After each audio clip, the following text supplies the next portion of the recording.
इस मूवी के स्टार्टिंग में हम देखते हैं कि एक वुमन अपने किचन में खाना बना रही होती है, लेकिन तभी अचानक से उसे सिंक के पाइप से स्ट्रेंज तरह की नॉइजेस सुनाई देने लगी और उसे ये साउंड बहुत ही डरावनी लगी। इसके बाद जब उसका हस्बैंड हुआन घर लौटा तो उसने पूछा कि तुमने अभी तक खाना क्यों नहीं बनाया है। तो उस वुमन ने बताया कि मुझे किचन के सिंक पाइप से किसी के फुसफुसाने जैसी अजीब आवाजें आ रही हैं। इसलिए अब हुआन ने खुद जाकर सुना, लेकिन उसे कुछ भी नहीं सुनाई दिया। पर उसकी वाइफ कहती है कि मुझे तो यहाँ से किसी की आवाजें आ रही थीं जो बोल रहे थे कि वो मुझे मार डालेंगे। अपनी वाइफ की इस तरह की बातें सुनकर हुआन ने सोचा कि शायद उसके नेबर के घर में कोई रिपेयरिंग चल रही होगी, इसलिए उसने अपनी वाइफ को समझाते हुए कहा कि तुम ज्यादा मत सोचो, अब आराम कर लो। इसके बाद लेट नाइट को जब उसकी वाइफ बाथरूम गई तो हुआन को दीवार की दूसरी तरफ से नॉक की आवाजें सुनाई देने लगी।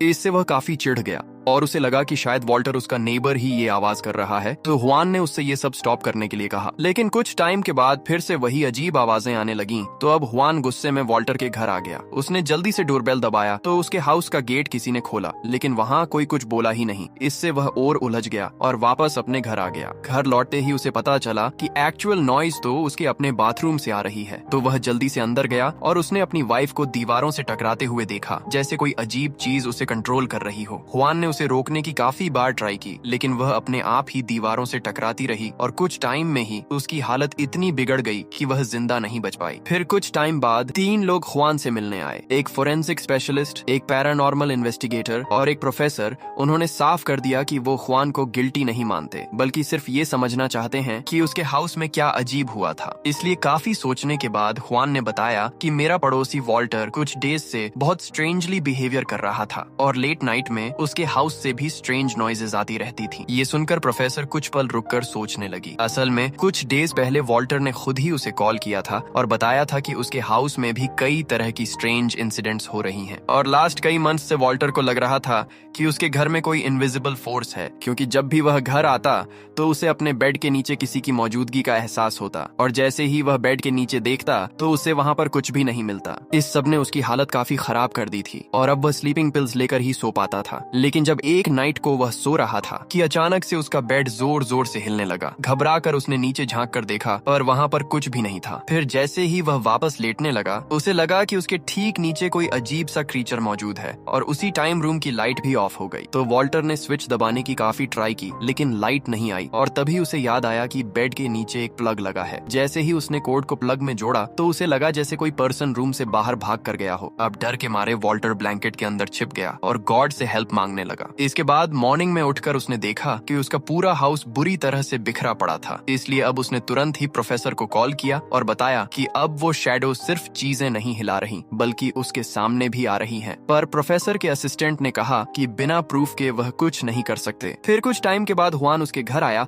और पूछा कि लेट नाइट में दीवार पर इतनी नॉक क्यों हुई थी। तो वॉल्टर ने बहाना बनाकर कहा कि मैं घर की रिपेयरिंग कर रहा था। इसके बाद नाइट में वॉल्टर ने प्रूफ इकट्ठा करने का सोचा। उसने एक कैमरा खरीदा और अपने रूम में ऐसे लगाया कि नाइट की एक्टिविटी रिकॉर्ड हो जाए। फिर जैसे ही वह सोया तो अचानक एक अजीब साउंड से उसकी आंख खुल गई। उसी टाइम उसका कैमरा जमीन पर गिर गया और तभी वॉल्टर ने विंडो की ओर देखा तो वहां पर एक शैडो खड़ी थी। इससे वह काफी घबरा गया और तुरंत लाइट ऑन की, पर अब वो शैडो गायब हो चुकी थी और अब वो कैमरा उठाकर रिकॉर्डिंग देखने लगा तो उसमें दिखाई दिया कि जब वह सो रहा था तभी एक डरावना फिगर बेड के पास खड़ा होकर उसे घूर रहा था। फिर वह धीरे धीरे वार्डरोब की तरफ चला गया। शायद उसी वजह से कैमरा भी नीचे गिर गया। यह देखकर वॉल्टर ने तुरंत वार्डरोब की तरफ नजर डाली। डरते हुए वह आगे बढ़ा और वार्डरोब को ओपन किया, लेकिन अंदर सिर्फ पुराने क्लोथ्स थे। फिर उसने वीडियो रिकॉर्डिंग दोबारा रिवाइंड करके चलाई और अब उसे समझ आया कि वो शैडो तो रियल में बेड के नीचे से बाहर निकली थी। लेकिन तभी अचानक से वार्डरोब अपने आप खुल गया और फिर वही स्ट्रेंज शैडो अंदर दिखाई दी। अब वॉल्टर ने डरते हुए देखा और उसकी गन के रिफ्लेक्शन में वही शैडो नजर आई। वह अपनी गन उठाने ही वाला था कि अचानक से वह क्रीचर उस पर टूट पड़ा। इसके बाद रूम में पूरी तरह सन्नाटा छा गया। इसके बाद हम नेक्स्ट मॉर्निंग में देखते हैं हावियर नाम का एक बॉय फुटबॉल खेलते हुए गलती से वॉल्टर के हाउस के पास आ गया। वह सिर्फ वाटर पीने के लिए अंदर आया था, लेकिन वॉल्टर अचानक गुस्से में आकर हावियर को तुरंत बाहर निकल जाने को कहता है। डर के मारे हावियर भागने ही वाला था कि तभी स्पीड से आती हुई एक बस ने उसे टक्कर मार दी। तेज क्रैश की आवाज सुनकर हुआन तुरंत बाहर भागा और देखा कि घायल हावियर उसकी नेबर अलीसिया का सन है। फिर कुछ टाइम के बाद पुलिस मौके पर पहुंची और इन्वेस्टिगेशन स्टार्ट कर दी और रोड पर फैला ब्लड क्लीन करके बहा दिया गया और यही बात बाद में काफी इंपॉर्टेंट साबित होने वाली थी। जावियर के फ्यूनरल के बाद भी ख्वान के मन में एक क्वेश्चन बना रहा। कई डेज से उसने अपने पड़ोसी वॉल्टर को देखा ही नहीं था। दूसरी तरफ फोरेंसिक एक्सपर्ट जॉनो को पुलिस से एक नया मिस्टीरियस केस देखने का कॉल आया। जब वह वहां पहुंचा तो पता चला कि रिपोर्ट करने वाली और कोई नहीं बल्कि अलीसिया ही है। तब अलीसिया ने बताया कि उसकी डोर के बाहर स्ट्रेंज नॉइजेस हो रही थीं और बाहर देखने पर उसे जावियर जैसी शैडो में अजीब फुटप्रिंट्स दिखाई दिए। जॉनो को यह सुनकर कोई हैरानी नहीं हुई। उसे लगा कि यह सुपरनैचुरल नहीं है बल्कि अलीसिया अपने सन की डेथ को लेकर टूट चुकी है और शायद उसने खुद ही उसके ग्रेव को डिस्टर्ब किया हो। फिर पुलिस और जॉनो जब इस बात पर डिस्कस कर रहे थे कि तभी टेबल पर रखा मिल्क का ग्लास अपने आप गिर गया। इससे जॉनो कुछ टाइम के लिए चुप हो गया। फिर उसने एडवाइस दी कि जावियर के बॉडी को तुरंत दोबारा चोट पहुंचाए बिना वापस दफनाया जाए और इस इंसिडेंट का जिक्र रिपोर्ट में न किया जाए। वजह यह थी कि इस केस का ऑफिसर अलीसिया का एक्स बॉयफ्रेंड था। अगर यह बात सामने आती कि अलीसिया ने अपने सन की बॉडी खुद निकाली है तो उसे मेंटल हॉस्पिटल भेज दिया जाता। इसीलिए जॉनो ने फ्यूज को कहा कि रिपोर्ट में लिख दे कि बॉडी की हलचल पोस्टमार्टम मसल मूवमेंट की वजह से हुई है और उसने अलीसिया को शांत रखने के लिए मेडिकेशन लेने की एडवाइस दी। इसके बाद हाउस से बाहर निकलते टाइम जॉनो ने देखा कि रोड के दूसरी साइड एक वुमन इस इंसिडेंट की फोटोज ले रही है। वह उसे जानी पहचानी लगी, इसलिए वह तुरंत ही उसके पास गया। फिर बात करने पर उसे पता चला कि वह कोई और नहीं बल्कि सुपरनैचुरल रिसर्च करने वाली प्रोफेसर एल्बर्ट है। जॉनो ने उससे पूछा कि तुम यहाँ क्यों आई हो? तो एल्बर्ट ने बताया कि मैंने इस एरिया में हो रही स्ट्रेंज इंसिडेंट्स के बारे में सुना है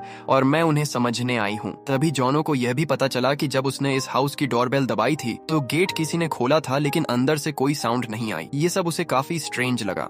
तभी जॉनो ने प्रोफेसर एल्बर्ट से कहा कि अगर तुम सच में इन पैरानॉर्मल इवेंट्स पर रिसर्च कर रही हो तो हमें इस केस की इन्वेस्टिगेशन तुम्हारे साथ मिलकर ही करनी चाहिए। फिर कुछ टाइम के बाद दोनों ड्राइंग रूम में बैठे और पूरी स्थिति पर बात करने लगे। तो जॉनो ने बताया कि मैं पिछले 15 साल से फोरेंसिक फील्ड में काम कर रहा हूँ लेकिन इससे पहले कभी इतना मिस्टीरियस केस नहीं देखा। और उसने आगे यह भी कहा कि भले ही कई बार पैरानॉर्मल इंसिडेंट्स असली हों पर उन्हें बढ़ा चढ़ाकर डर फैलाने की जगह पीसफुली ढंग से संभालना ही बेहतर होता है। यह सुनकर प्रोफेसर एल्बर्ट उसकी बात से अग्री हो गई। उसी टाइम हावियर का एक फ्रेंड अपना खिलौना ढूंढते ढूंढते गलती से वॉल की तरफ से अंदर आ गया। तभी उसकी नजर जैसे ही रूम में रखी डेड बॉडी पर पड़ी तो अचानक से उस डेड बॉडी का सिर उसकी ओर घूम गया। दूसरी तरफ जब जॉनो को एक ओल्ड फोटोग्राफ दिखाई गई तो उसने इसे बस एक कोइंसिडेंस कहकर टाल दिया। लेकिन प्रोफेसर एल्बर्ट को उस फोटो में एक पैटर्न दिखा जिससे उसे लगा कि तीनों मिस्टीरियस इंसिडेंट्स आपस में जुड़े हुए हैं। लेकिन तभी इन्हें अचानक से बाहर से किसी की चीख सुनाई दी और जैसे ही गेट की ओर देखा तो पता चला कि वह खुला हुआ था। इससे एल्बर्ट को तुरंत समझ आ गया कि कोई अंदर आया है। तो सेफ्टी के लिए उन्होंने उस डेड बॉडी को एक फ्रिज में रख दिया बिना यह जाने कि पूरा इंसिडेंट उसके कैमरे में रिकॉर्ड हो चुका है। इसके बाद जॉनो की मुलाकात ऑफिसर फ्यूज से हुई। अब दोनों ने डिसाइड किया कि हावियर की मॉम के सो जाने पर वह बॉडी को चुपचाप डिस्पोज कर देंगे। लेकिन जैसे ही उन्होंने रेफ्रिजरेटर को हिलाना शुरू किया वह जोर से कांपने लगा जैसे भीतर से कोई बाहर निकलने की कोशिश कर रहा हो। यह देखकर प्रोफेसर एल्बर्ट ने फ्यूज को साथ काम करने के लिए मना लिया। फिर जब उन्होंने सारे इवेंट्स को क्रोनोलॉजिकली में जोड़कर देखा तो साफ हुआ कि इन तीन केसेस के बीच एक डीप कनेक्शन है। और अब पुलिस ने उन्हें इन्वेस्टिगेशन की परमिशन दे दी। लेकिन इसके लिए हुआन की रिटन कंसेंट भी चाहिए थी क्योंकि इन्वेस्टिगेशन का एक पार्ट उसके हाउस में होना था। इसके बाद फ्यूज और रोजन प्रोफेसर एल्बर्ट के साथ अलीशा के घर पहुंचे। लेकिन अलीशा ने काफी टाइम से लाइट का बिल नहीं दिया था, इसलिए उसके घर की लाइट कटी हुई थी। दूसरी तरफ अब फोरेंसिक टीम जावियर के घर पहुंची जिसकी डेथ हुई थी। ये घर वॉल्टर के हाउस के ठीक सामने था। वहीं अब प्रोफेसर एल्बर्ट ने अपने साइंटिफिक इंस्ट्रूमेंट्स लगाकर वहां हो रही पैरानॉर्मल एक्टिविटीज को डिटेक्ट करने की तैयारी शुरू कर दी। और अलीशा के घर की लाइट कटी होने के कारण फ्यूज ने एल्बर्ट से पूछा कि क्या हमें लाइट रिस्टोर करवानी चाहिए, लेकिन रोजन टॉक ने इसके लिए साफ मना कर दिया क्योंकि उसका मानना है कि डार्क ही सच्चाई को सामने लाता है और स्पिरिट्स भी उसी माहौल में ज्यादा एक्टिव होती हैं। फिर वे किचन में पहुंचे तो फ्यूज और रोजन ने देखा कि कुछ बर्तन अजीब तरीके से ऊपर वाले कैबिनेट पर चिपके हुए हैं। और रोजन ने जैसे ही एक यूटेंसिल्स को टच करने की ट्राई की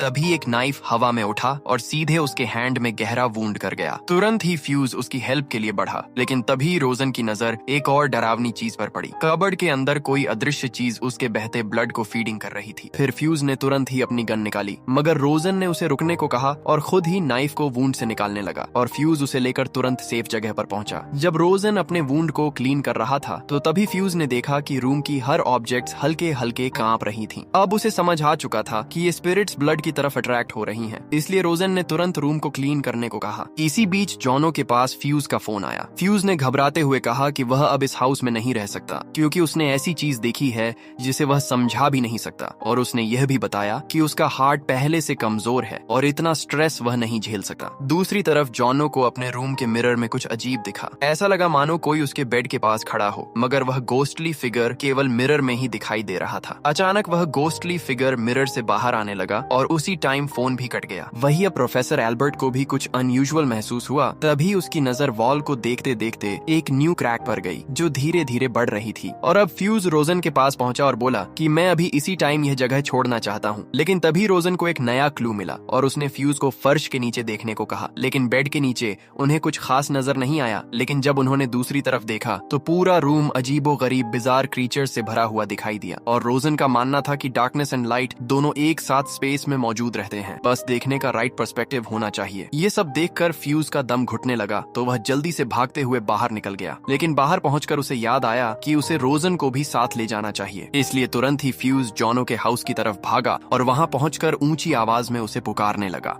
और जॉनो को पुकारने पर भी कोई रिस्पॉन्ड नहीं आया। लेकिन तभी फ्यूज की नजर कबर्ड पर गई जहां फ्रेश ब्लड के स्टेन किसी हथेली की तरह बने हुए थे। तो हिम्मत जुटाकर उसने अलमारी खोली, लेकिन अंदर सिर्फ यूटेंसिल्स एंड क्लोथ्स ही पड़े थे। उधर प्रोफेसर एल्बर्ट वॉल में बनी क्रैक्स को ध्यान से देख रही थी। तो तभी उसे पता चला कि इन क्रैक्स के पीछे कोई छिपा है। वह वॉल्टर था जो कि काफी टाइम से लापता था। इसी टाइम फ्यूज वहां पर पहुंचा और घबराए हुए अंदाज में एल्बर्ट को बताया कि उसके साथ कुछ बेहद टेरेबल हुआ है। और उसने वार्न किया कि इस नाइट जो भी दिखाई दे उस पर बिलीव न करे क्योंकि हर इवेंट्स किसी सुपरनैचुरल फोर्स के कंट्रोल में है। तभी फ्यूज ने रोजन को फोन किया और कहा कि सिचुएशन अब आउट ऑफ कंट्रोल हो गई है, इसलिए हमें इन्वेस्टिगेशन तुरंत रोकनी चाहिए। लेकिन रोजन की तरफ से कोई रिस्पॉन्ड नहीं आया। फाइनली रहस्य तब खुला जब एल्बर्ट ने बताया कि यह गोस्टली एंटिटीज वाटर के जरिए फैल रही है, क्योंकि जब जावियर का एक्सीडेंट हुआ था उसने इसी हाउस का वाटर पिया था और बाद में पुलिस ने एक्सीडेंट वाली जगह साफ की और वह पानी अनजाने में नालियों में बह गया। यही वजह थी कि हुआन की वाइफ को किचन में अजीब आवाजें सुनाई देती थीं। अब फ्यूज और एल्बर्ट क्रैक्स को देख ही रहे थे कि अचानक वॉल के भीतर से एक हाथ निकला और एल्बर्ट को पकड़ लिया। ये सीन इतना टेरिफाइंग था कि एल्बर्ट का हार्ट बहुत तेज धड़कने लगा